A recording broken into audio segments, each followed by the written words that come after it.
தமிழ்நாட்டில் கடந்த 2 வாரங்களுக்கு மேலாக விவசாயிகளுக்கு ஒரு தனிய அடையாள அட்டை வந்து உருவாக்கி கொடுத்துட்டு இருக்காங்க.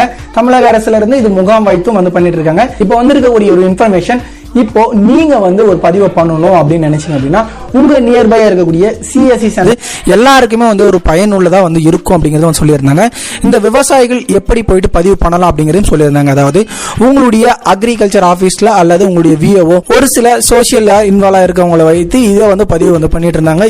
இப்போ வந்து சிஎஸ்சி சென்டருக்கு இப்போ வந்து பதிவு பண்ணிக்கலாம் அப்படிங்கறத வந்து கொடுத்துருந்தாங்க. இதை வந்து பதிவு பண்றதுக்கு உங்ககிட்ட ஆதார் கார்டு, அதே போல உங்களுக்கு பட்டா, இந்த ஆதார்ல லிங்க் பண்ணி இருக்கக்கூடிய மொபைல் நம்பருக்கு கண்டிப்பா வந்து ஓடிபி வரும். அதனால உங்களுடைய மொபைலும் கண்டிப்பா இருக்கணும் அப்படிங்கறத வந்து கொடுத்திருந்தாங்க. அதே போல இதனுடைய பயன்கள்லாம் என்ன அப்படிங்கறத வந்து சொல்லியிருந்தாங்க. இதுல குறிப்பா எதனுடைய பயன்கள்லாம் வருது அப்படிங்கறத தெளிவா வந்து பார்க்கலாம். ஒன்று, அனைத்து துறை பயன்களையும் ஒற்றை சாளர முறையில் பெறலாம் அப்படிங்கறத சொல்லியிருக்காங்க. அதுக்கு பிறகு நீங்க எதனா வந்து அப்ளிகேஷன் அப்ளை பண்ணா ஒவ்வொரு முறையும் விண்ணப்பிக்கும் போது ஆவணங்கள் சமர்ப்பிக்க வேண்டிய அவசியம் வந்து இல்லை அப்படிங்கறத சொல்லியிருக்காங்க. அதே போல அரசின் நன்மைகள் சரியான பயனாளிகளுக்கு சென்றடைவதை உறுதிப்படுத்திட